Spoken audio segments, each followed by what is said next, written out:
I was able to graduate from Lewis Central, and I went on to wrestle at UNO for 3 years. I was on three NCAA national championship teams, and then I went to Boise State in Idaho, finished my bachelor's degree there in business marketing, met my wife there. As soon as I graduated, I went and took an associate head coaching job down in St. Louis, at Maryville University. I got my master's degree there. I got married, went back to Bulgaria. It was 9 years later.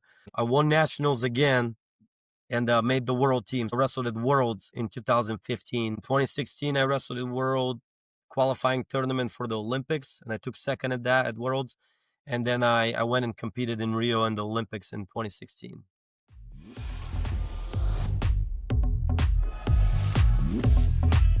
will stay at the center of that mountain.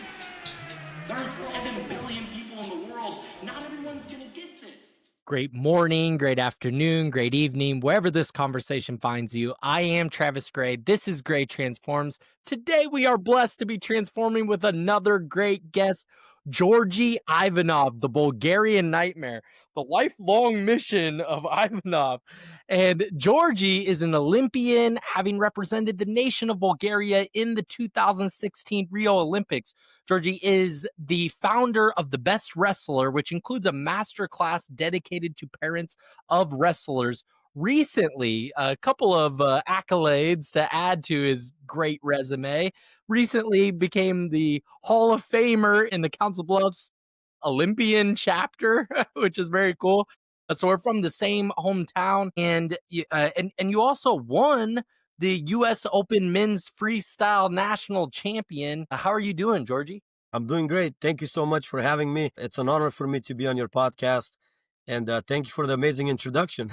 Yeah, absolutely. It's just like you have so many things to stack on top of each other. It's awesome. What has it been like recently having won that US Open Masters Freestyle Championship? But it doesn't really change anything for me besides being able to say that, the 9 years break that I took between the Olympics and this year competing in Vegas at the US Open, it was just fun to get back on the mat. And, I'm coaching at the Best Wrestler. So to have the kids witness what I'm doing and watch me, work on technique and execute moves that we're teaching them in practice, it just becomes a little more relatable. And I think that was a fun part for me. But other than that, I was just fortunate and blessed to be able to get on the mat one more time and maybe the last time. And yeah, I had a lot of fun. That's awesome to just have decided to get back on the mat and then to get and bring home the gold is just amazing. Are things still sore? Your face is pretty beat up after that. So are things still No, sore? no, I'm feeling great now. I mean, I was in bad shape though. I mean, I had 4 matches and I wasn't. People that have wrestled can maybe relate and understand what it's like to have 4 matches in one day. It's very hard to explain it, to individuals that have never wrestled before, but it's very it's just exhausting. It's hard on your body. I was very, very sore the next day because I didn't really train for it a whole lot and I was kind of out of shape. Yeah, I couldn't barely walk the next day, but I feel much better now. My face has recovered as good as it's going to be, I guess. Yeah, no, it's recovered. It's recovered. You look great. So I thought that was just so amazing to see, and you're right. Like such a wonderful example to set for the kids that you are coaching on a day-to-day basis. It's just been so amazing. So a few years ago, we had met at a coffee shop and just hung out for lunch a little bit. And at the time, you were so passionate about wanting to help professional athletes transition into their professional life outside of athleticism. Where has that gone for you? Is that still a passion of yours? Yes, absolutely. Maybe it has pivoted a little bit. I'm not necessarily working with professional athletes. I have the wrestling club, so I work primarily with youth. So maybe that's why I've pivoted a little bit. But it is still definitely my goal and my mission to impact individuals that I get in touch with. So in this case, are kids that are between 5 and 18 years old, and it's my mission to, what I've done is I'm taking wrestling as a tool to get them in touch with us, and then I'm able to transform them and coach them almost like a life coach, right? And impact them in that way and help them with any advice that they have, anything that they're struggling with, or guide them through life, right? If they're struggling mentally, if they are having doubts in themselves, if they get really nervous before matches, I just help them cope with that and help them prepare so they can maximize their performance at peak at these tournaments that we're taking them to.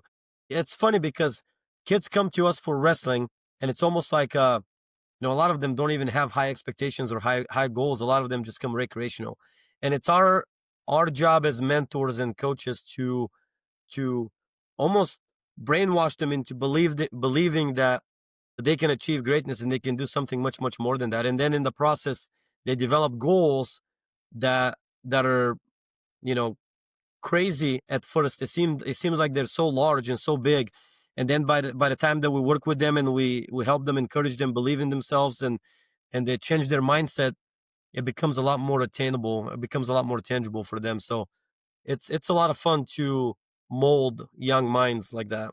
Absolutely.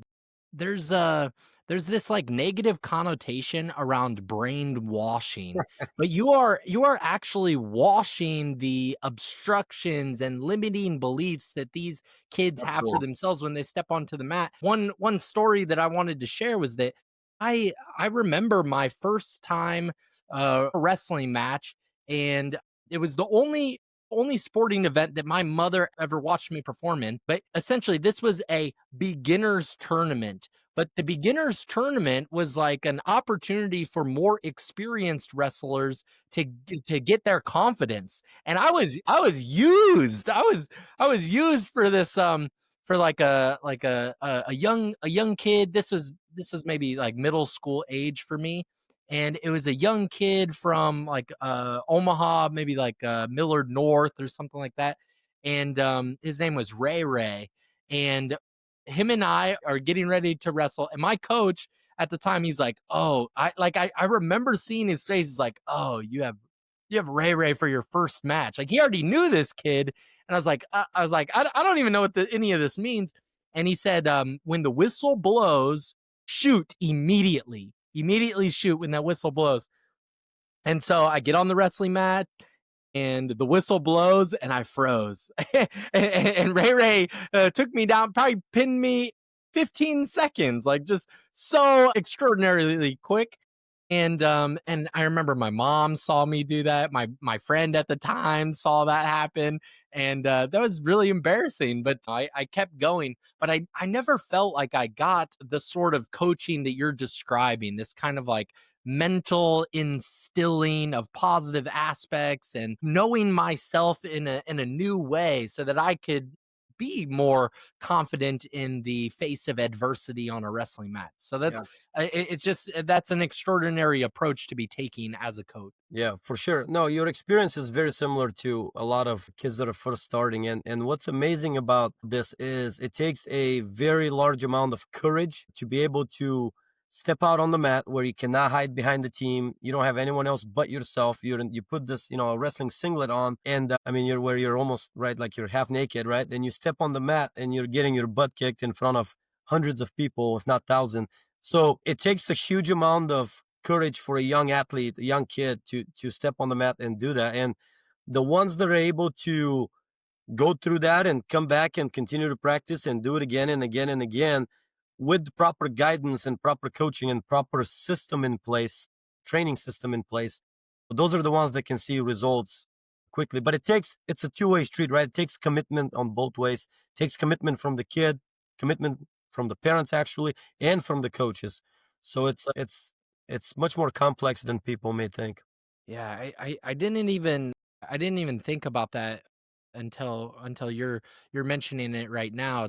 There are a lot of these intricate aspects to the whole process. There's like this weight challenge. There's this wearing the singlet. You're half naked. You're like these are young kids like first time showering in men's locker rooms, and they have a team, but then they sort of don't. It's a team sport and it's not a team sport. You're on the mat by yourself. You're in this singlet. There's a crowd watching you, and now you're up against this match. It can be like lots of embarrassing kind of aspects to it, but overcoming all of that obstacle, all of that adversity is such a wonderful experience. I really don't believe that there is a better sport than wrestling for this age period. In these young athletes, what better sport is there than to come up against all of that adversity? Wrestling is the ultimate, I think is the closest comparison to what life looks like, in my opinion. It's the ultimate tool to prepare you for life and so you can be successful in life. If you think about it, it's such an underappreciated sport, meaning there's no really professional path to it where people can go and make millions, right? So financially, it's not like you're set up for success.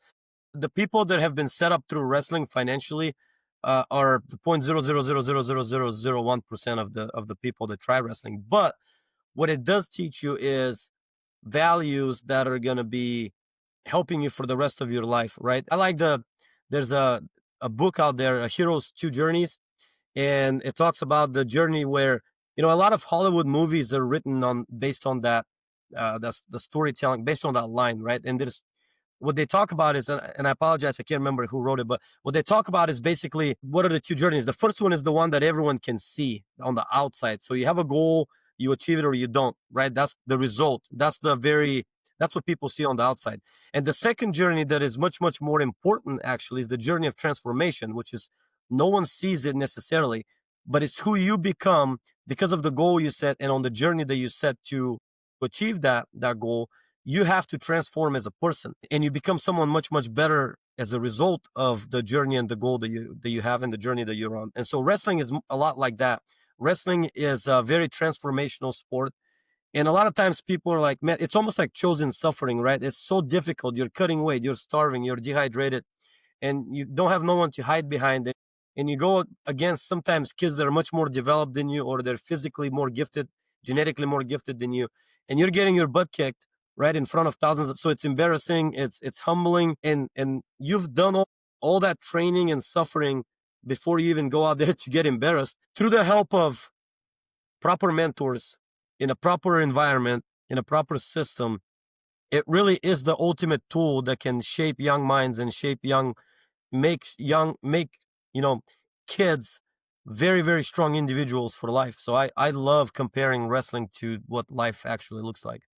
I love that metaphor of wrestling as life. That there's something about wrestling that is this like dance between we are all just really anything external of you is really just a reflection of yourself. It's just a mirror. You're not really wrestling another person in some way. Metaphorically, you are wrestling yourself. And this is yourself with maybe a different genetic disposition than you, or there's some different aspects to it. They're more experienced, less experienced. They're stronger, less strong, and you still are on the mat, and then you're on the stage. There's so many moments in this wrestling process that is evident of the hero's journey, and you're having it internally. It is so incredible. So it's such an important metaphor to relate to with just life. It's this dance that is happening. So I love all of that, and love to go deeper there. But I want to backtrack a little bit. So your story, George, from how I know you, I'll start with I joined wrestling in middle school, and it was at Lewis Central Middle School. And so my first time wrestling was in seventh grade. Seventh grade, I got bullied by eighth graders. Somebody took my wrestling shoes and threw them in the mud. I ended up being friends with that person later in high school. That's where wrestling started for me. And then I entered, maybe eighth grade. And I think seventh or eighth grade, you must have just moved to Council Bluffs, Iowa, and then joined Lewis Central High School because you're 2 years older than I am. And so, or you graduated 2 years older than me. So when you first moved to America, you're moving here from Bulgaria as a foreign exchange student. What was that initial experience like for you? It was stressful. It was a culture shock. When I came, I don't know if you know the background or not, but I didn't speak English when I first came to the US. And I came when I was 16 years old by myself. So prior to that, in Bulgaria, I was doing really well. My dad was my coach. I was starting to do really, really well. I was a four times national champion for my age group. But when I was 15, I moved from my hometown in Bulgaria to the capital in Sofia, which is 2 hours away. And I lived in a five-star hotel. I was on a salary. I was a paid athlete, and my job was to literally just go wrestle and go to school. That's it. And I was treated like almost like a professional athlete, right? Because I was pound for pound, I was one of the best kids in the country at that time, and it was great. I thought I had it made. It was amazing. And then I had a severe injury on my back one of these days, and about a year later, and my coach took me to a few different doctors. They gave us bad, poor feedback, and one of them said you might not walk again. The other one said it will stunt your growth. The other one said you're never going to wrestle again. So at that time, the coach kicked me off the team the very next day. So I was on the street, right? And I thought I had it made, and then I had nothing. And for me, it was a big awakening and a realization that I need to prioritize education as well as maybe wrestling, not just go all in on wrestling. And so the first opportunity I had, there was a farmer from Underwood. His name was Kurt Wall. He came to Bulgaria because he was friends with my dad, and he's came at that time 2 3 times in the summer. We showed him a good time. He loved it. And that summer he came and he said, "Hey, what are you doing?" And I said, "Oh, it's funny that you ask, right? Nothing." And he goes, "Well, why don't you come and visit where I'm from? Visit the farm and stay with us for a couple of weeks and see how you like it." I said, "Oh, I'd love to." So I came, and 12 days into it, they said, "Hey, why don't you stay and be an exchange student and stay for a year and wrestle and meet some new friends and learn the language and see what happens?" So I said, "Sure." And the rest is history, right? I stayed here. I didn't go back for 9 years. It was hard. For the first 4 years, I saw my parents once, and it was in the middle. It was after 2 years. I saw them for 2 weeks. Even your dad, who's your coach. My dad and my mom. Yeah, I didn't see them for 4 years. I only saw them for 2 weeks.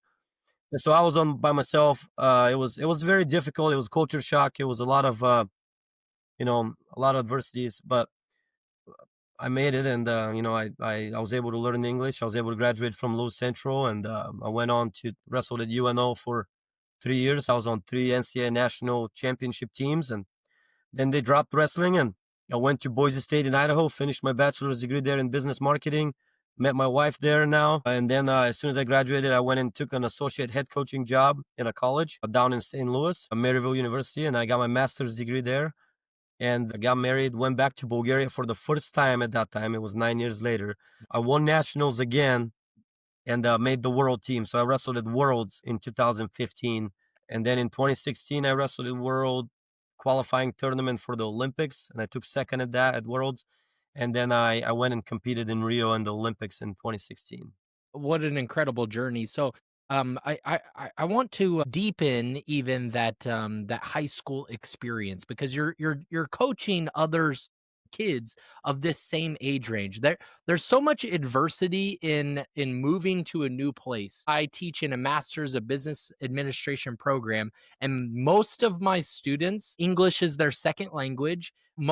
All of them are visa students, so they're all kind of foreign exchange students, first time in America, and they're in this master's level business program, and they struggle with English and things like this. But there's so much adversity with moving to a new place, not having seen your parents in 4 years. That's incredible culture shock in and of itself. I vaguely remember, you know, so when you first started, you must have been no, you must have started while I was already in high school, like maybe my freshman year or something. You had just moved there, and I do remember you struggling with English, but having great friends around you. The wrestling team became great friends around you. I remember you being very close with Brett Bombach, who he went on to be a wrestling captain of Stanford wrestling team. So did great work there. I loved Brett, and so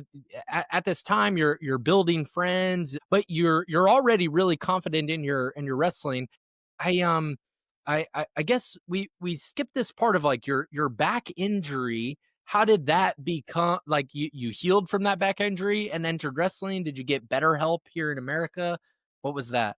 No, so I was actually okay, so when it happened, I was a three times national champion. Mhm. And that happened in January of 2006. And I took 4 months, about 4.5 months off off the mat, and I just went and saw a bunch of specialists. I had a treatment. I was off the mat, for a while, well, all the whole time, and I ended up recovering pretty well, and they cleared me to compete again. And at that time, I entered the national tournament. I believe it was in June, if I'm not mistaken, and I was unattached because I didn't have a team.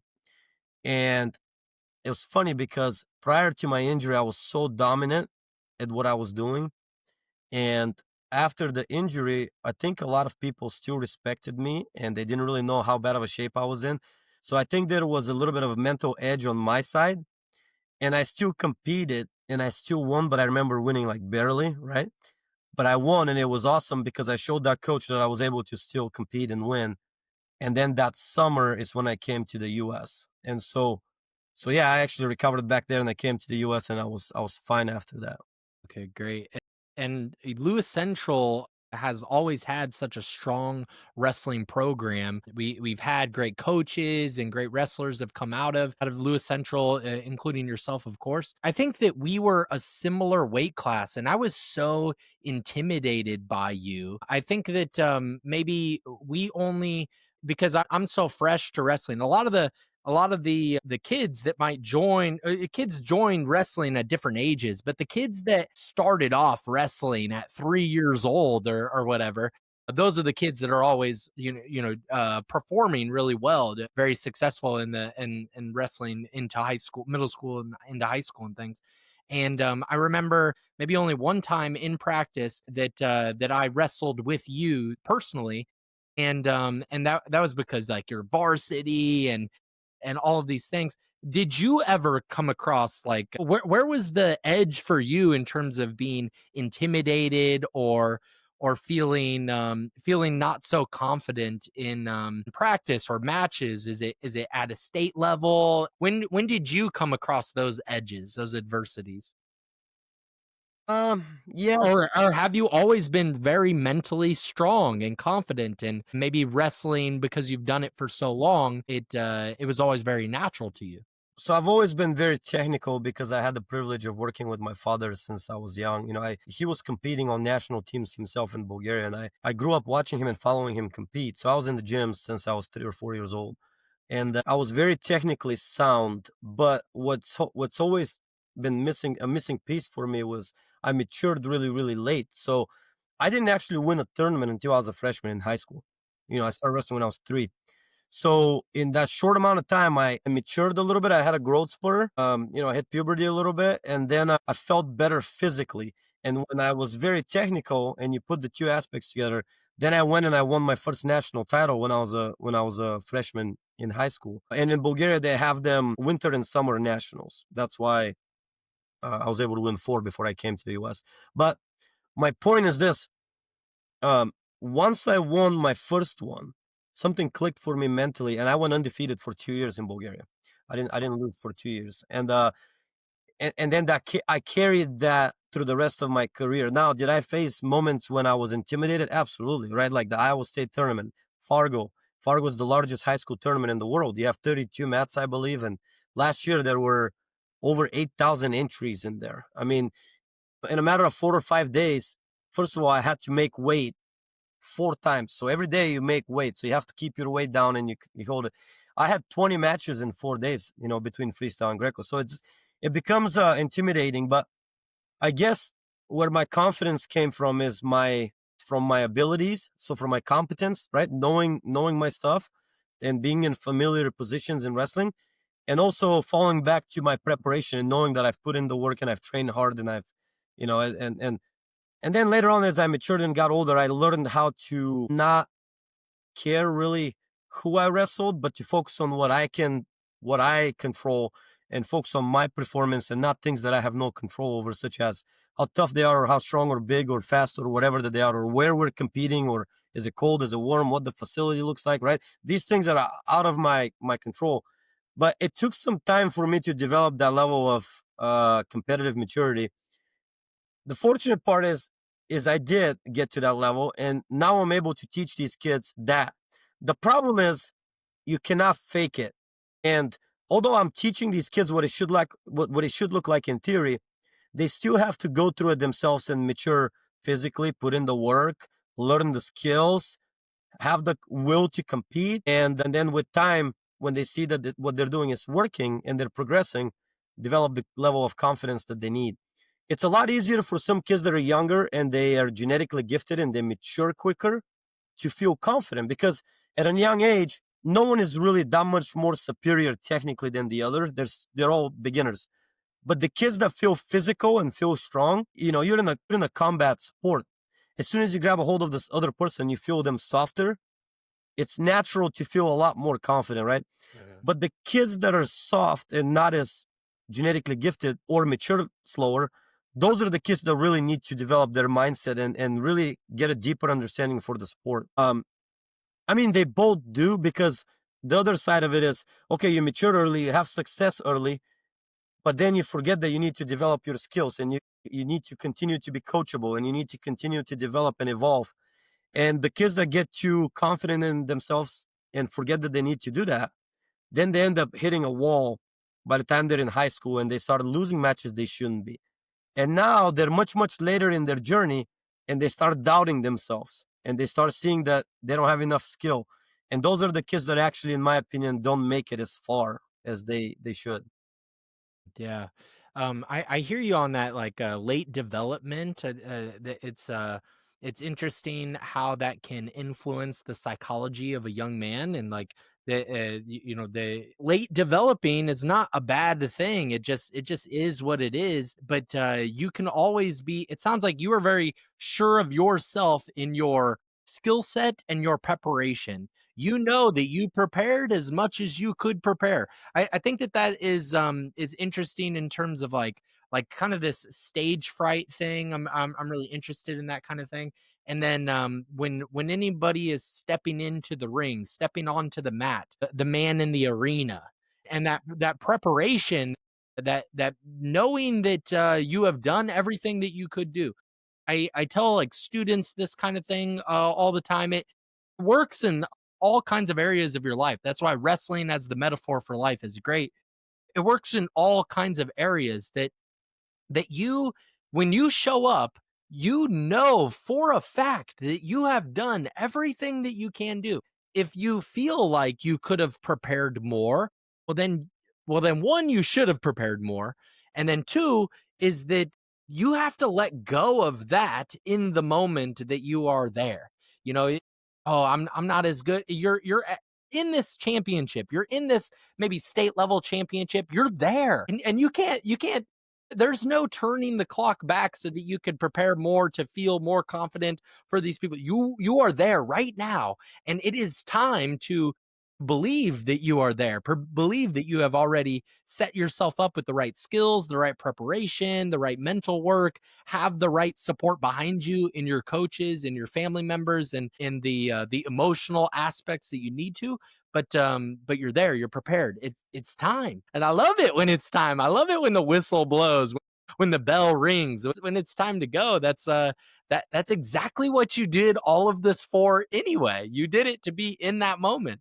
Exactly. So then that's when it becomes out of your control, what you could have, should have done, right? So then it's the only thing you can do is focus on your performance at the time. Um, I always tell kids, it's like, and a lot of them get too caught up in winning and losing, and the outcome, right? And it's like, I tell them, I go like this: hey, you're right here right now, and the win or the loss is right here. And what happens in between, you choose to skip that because you're here and you're too worried about over here. When in reality, you should be focused on the gap where your performance comes in. And then the outcome is just an outcome that is based on your performance. So really step on the mat and laser focus on yourself, laser focus on your opponent, laser focus on where is my next point coming from. That is it. Otherwise, if you distract yourself with what is the coach yelling, the other coach yelling, what are the fans yelling, that guy's strong or whatever, then you're no longer focused on what you should be doing. You're focusing on external things, and that's when you're hindering your performance. But it's tricky. I mean, it's hard to get to that level of emotional maturity, I guess, emotional. Laser focused on the plan. I don't know that when I was in wrestling, when I was in high school, I don't know that I was ever laser focused on anything in any of the sports. I think I was always worried about how somebody else was going to view me in terms of my win or loss. That I wasn't in the gap there. I was always Yeah, thinking about the end result and how I showed up. And what, that's very common though. That's yeah, everyone's there. I mean, it's very, right. very common. Right. So it's so important what you're saying is that man, I need to be thinking about, am I going for a single leg here? Am I going for a double leg here? Am I, what kind of arm grappling am I using in this strategy? What kind of plan have we set up that I'm gonna attack here? What are the moves that I am best at? And what is my like second best move that if the opening is there, that's what I'm gonna go for. Yes, Now my mind is only thinking about it's only thinking about the process of the muscle in action, of the physical vehicle, the tool in action. It's not, I could care less about the end result in that moment, because it's so distracting. It's so easy to be distracted about whether you're going to win or lose. absolutely. Were you nervous going into the Olympics? The 2016 Rio Olympics, was that nerve-wracking for you? No, there's a whole story tied into this as well. Um, but so the bottom line is this: there was rules and regulations behind it, and the rules stated whoever qualifies the weight class goes to the Olympics. So my qualifying world championships was in April, and I qualified. I took second in worlds. Only the top three go from that event. I took second in Mongolia, and when I qualified, I called to ask to confirm if I was the person that was going to compete, and they said no. Actually, you need to come back to Bulgaria and wrestle at nationals like a week later. And so it was very stressful. My body had to, if you think about it, I did a 20-day camp. I traveled across the world, cut weight, competed. My body was under a lot of stress. I broke out in hives. I flew back. It's 13-hour time difference. I flew back. I was on my highest highs, and then I called them and they said, "Well, no, I don't think you're going to be the guy yet, because it's very corrupt in Bulgaria."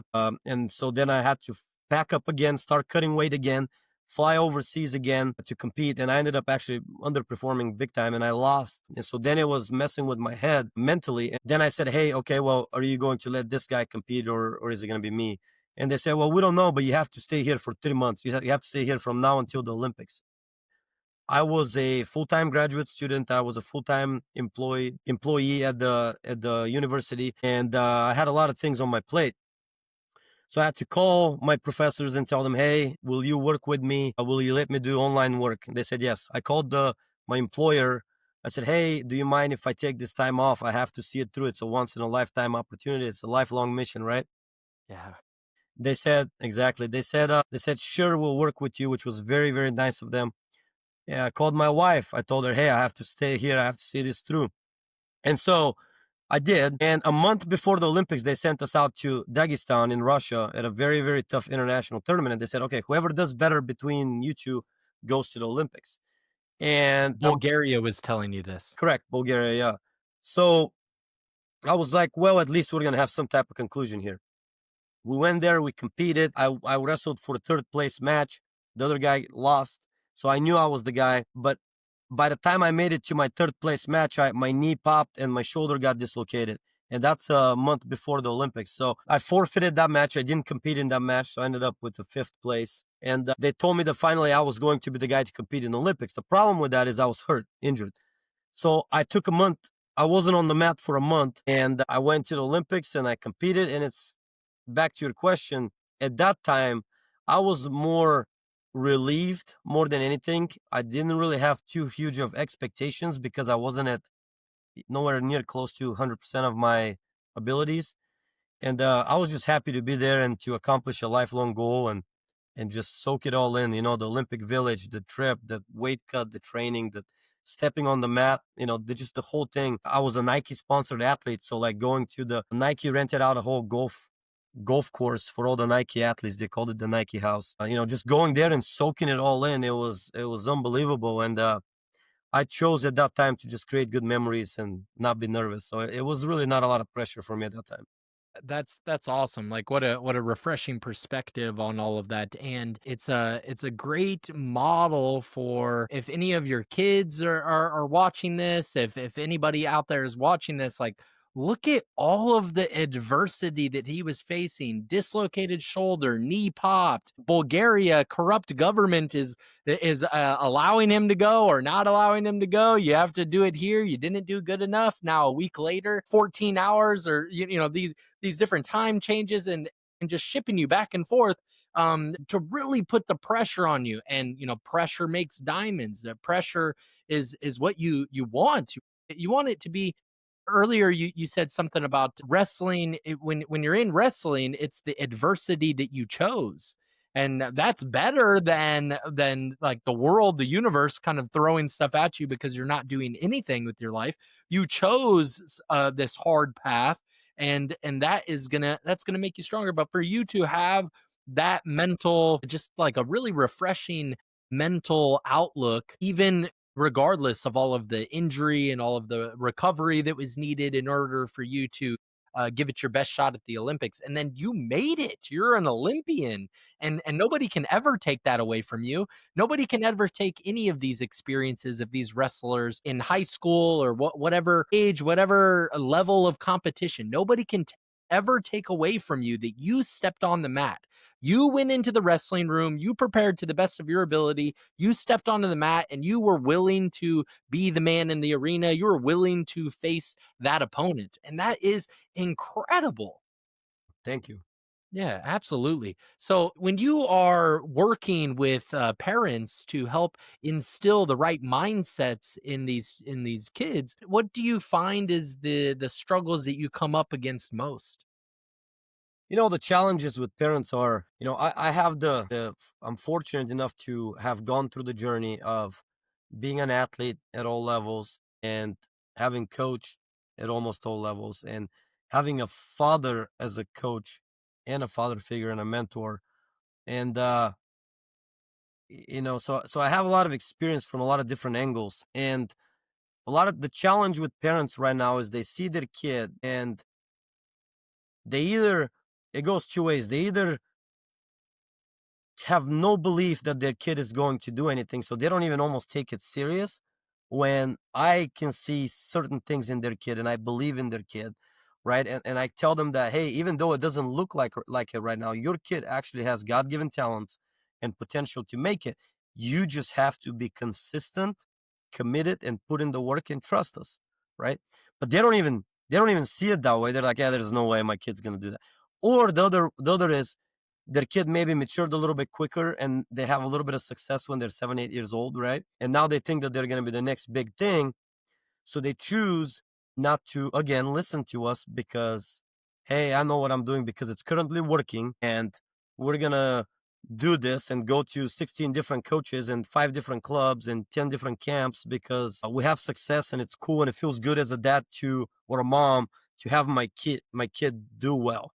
The problem with that is, one, you may burn out your kid. Two, you're not really developing them properly.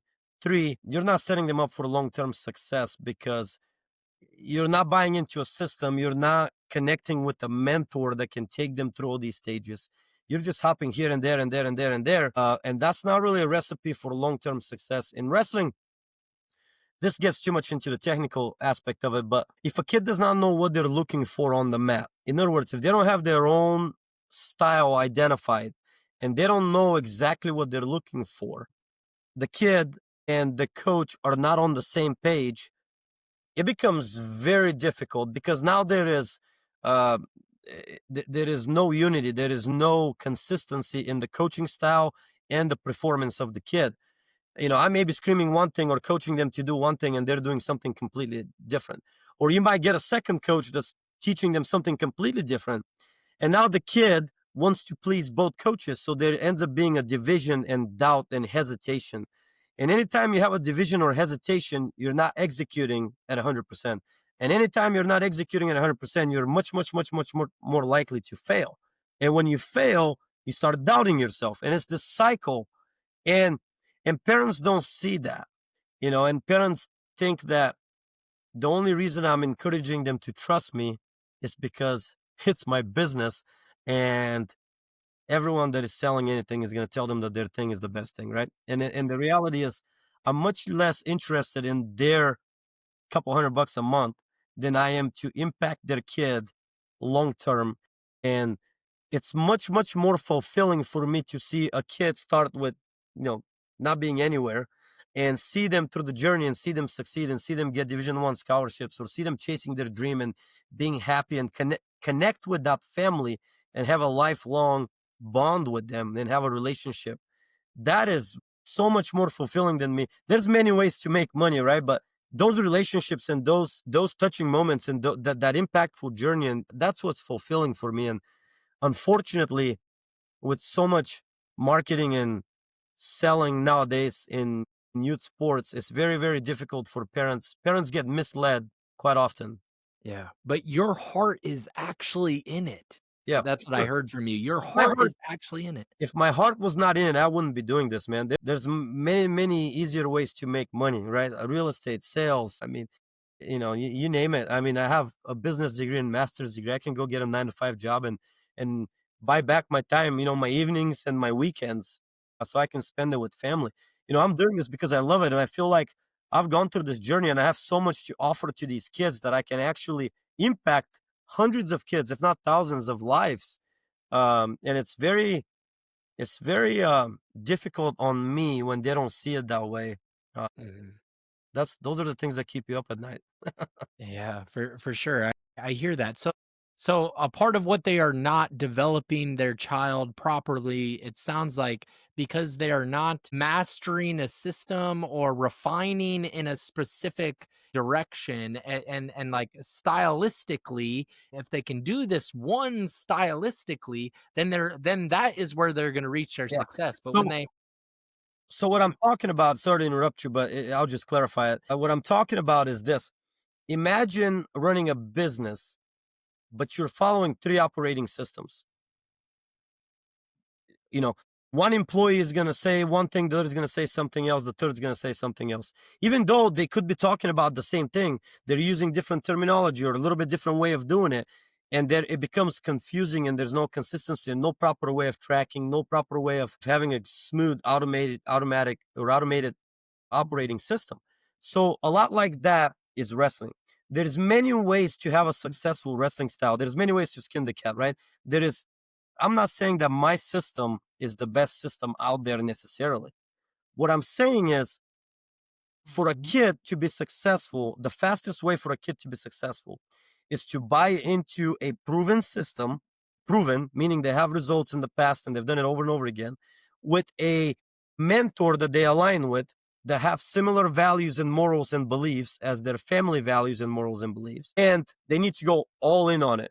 It's no different than hiring a business mentor or a life coach or going to the doctor, right? And they're telling you, hey, you need to do XYZ to achieve this. And you're like, oh, that sounds cool, but I'm going to go and do something else and still hope to achieve this. It's like, no, that's not what we're saying. Like, you know what I mean? You need to have some type of commitment on all ends, and you need to buy in, and you need to follow one system until proven wrong. If you buy in for 3, 4 years and you feel like your kid is nowhere near where they should be, yeah, you need to change. You need to go somewhere else. But if you think that you're going to join a system and your kid is going to be a world beater in 5 months, gosh, that's just false expectations, right? I don't have a magic wand. Right, right, yeah. And so, you know, there's something interesting about when I reflect back on my experience with wrestling. I always thought that, man, I wish I would have watched matches more.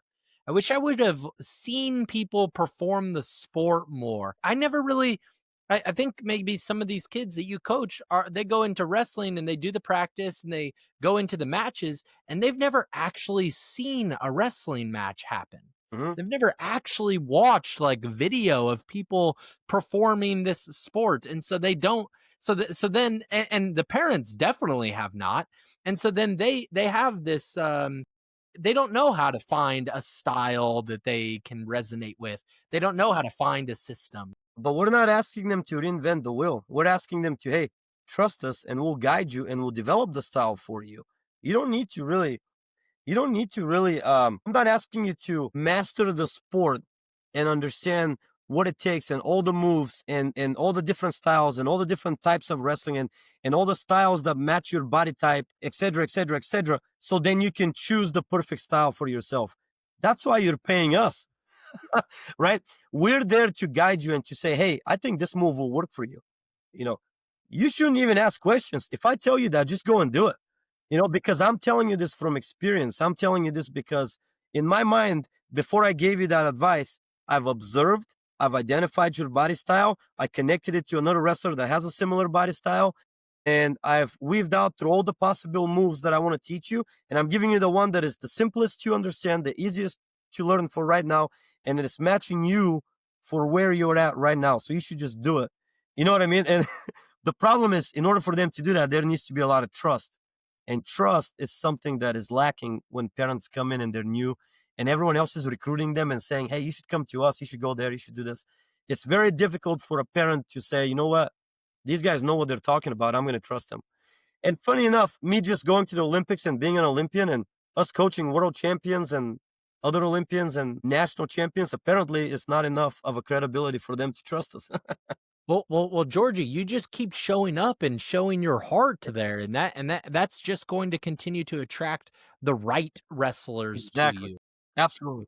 And I think that like you have such a genuineness about you. You've always been a very genuinely like authentic person throughout your life, throughout the time that I've known you. I've seen how people have responded and been attracted to you energetically and stuff, so you just keep showing up with your heart, and those kids and hopefully the parents can see that, sometimes they're very they can be very like have their blinders on because they just want so much for their child, which is totally understandable, but they need to see that there's this trustworthiness A here. lot of times, parents, it's funny because a lot of times parents, let's say a kid goes through it and they've been in it for 5, 6, 7 years and their kid is placing places, right? Maybe placing at state, maybe placing here and there, but they're not the blue chip recruit, right? They're not like the 3 time state champ and the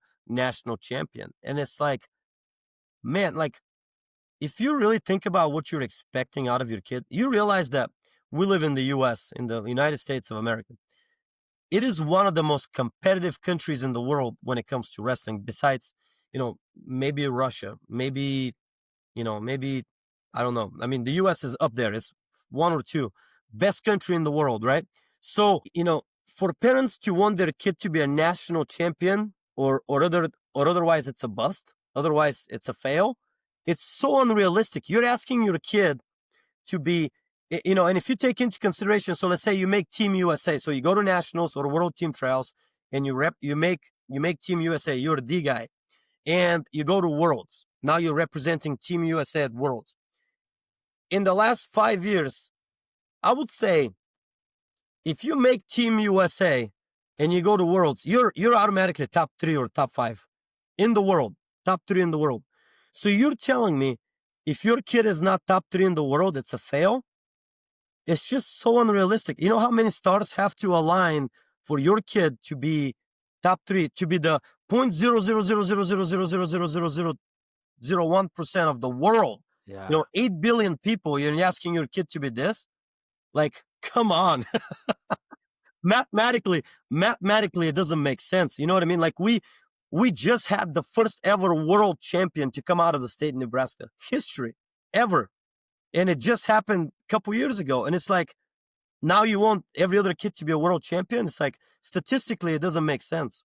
Right. You want your child to be the 1% of the 1% of the children in the world, Correct. of the humans in the world, the 1% of the 1%. So it's like you have all of the people in the world that could potentially do anything, and then you narrow that down to the young men or women in this sport, and that's even more narrowed down. Now you're in America. America is the top, maybe the number one country in wrestling in some ways, the most interested popularly.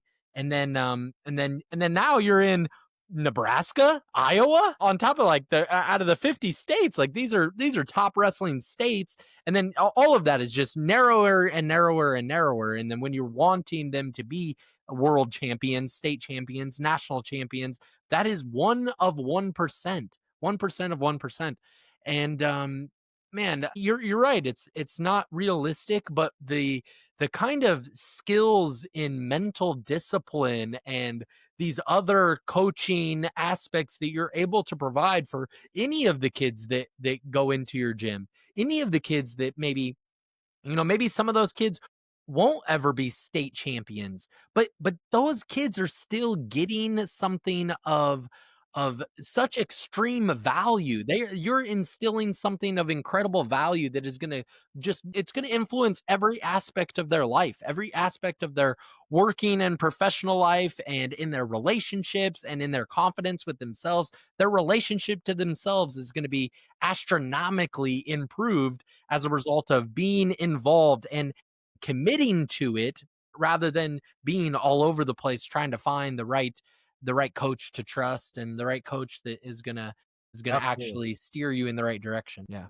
So this is incredible to look at it from that degree. So now, do you think that this I'm a big fan of mixed martial arts, and do you think that the popularity of mixed martial arts, is that also, I don't know if it's an unrealistic expectation, but is that also setting a different kind of pressure? Are you seeing a theme or something shift in the last, I don't know, 10 years or something? Have you seen a shift in people's interest to go from they want to be in wrestling at this age because they're interested in being a fighter at a little bit older age? No, listen, there's nothing wrong with that. And don't get me wrong, there is nothing wrong with having unrealistic expectations for yourself, right? There's nothing wrong with kids dreaming big and saying, you know what, I want to be the next whomever, right? And there's nothing wrong with that. But that's because they want it for themselves personally, and they are the ones that are that are hungry for it and motivated and putting in the work and being laser focused on this goal. What becomes unrealistic is when someone else wants it for their kid, like a parent wanting them for their kid.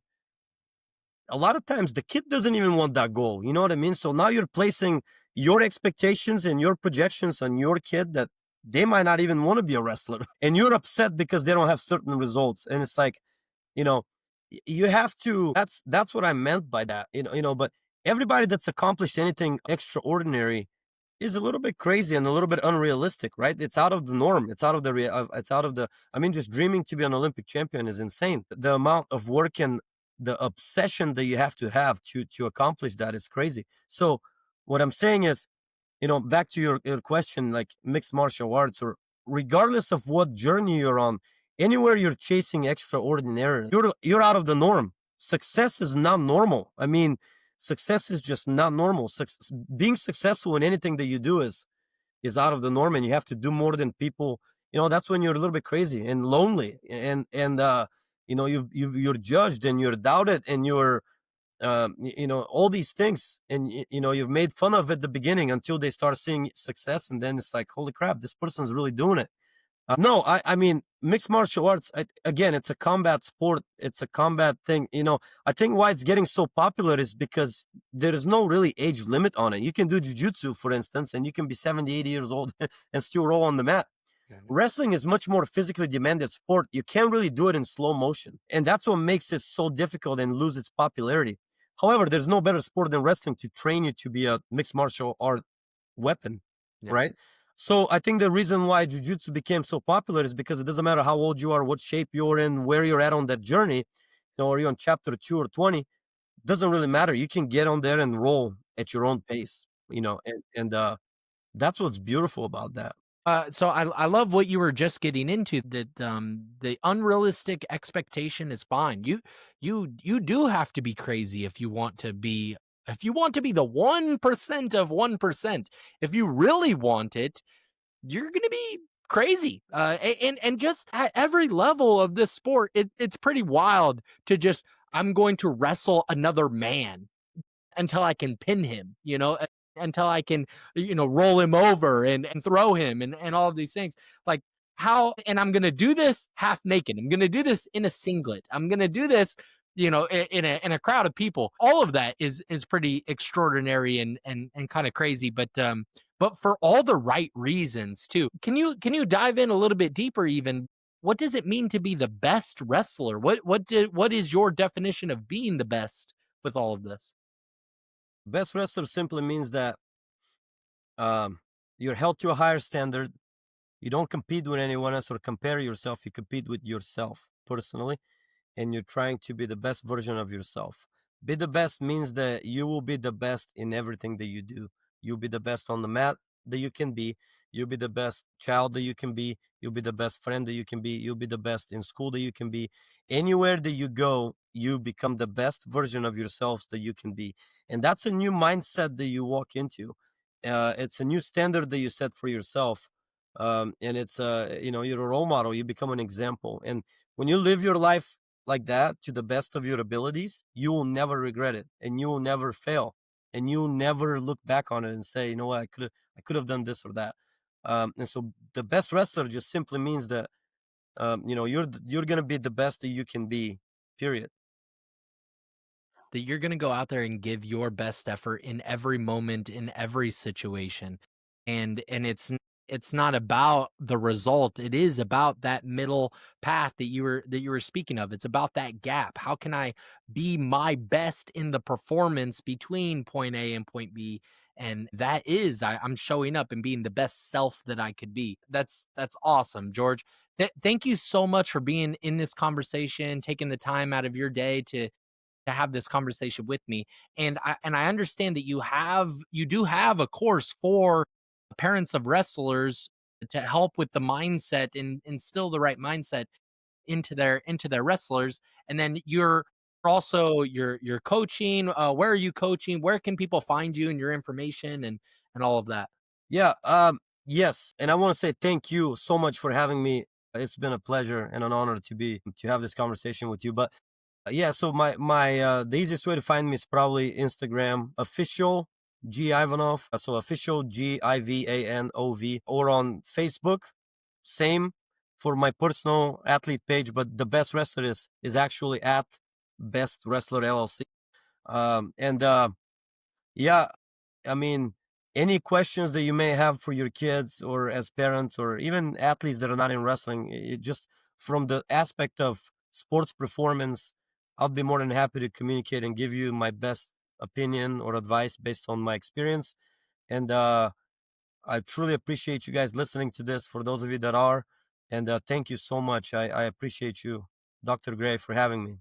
Yeah, thank you. The Bulgarian Nightmare, ladies and gentlemen. Thank you so much. Lifelong mission accomplished. You're continuing to accomplish it. All of that positive influence that you're giving to these kids, your heart is in it, and that's really it's the most meaningful thing that you could be doing in your life. And I think it's wonderful everything you're doing.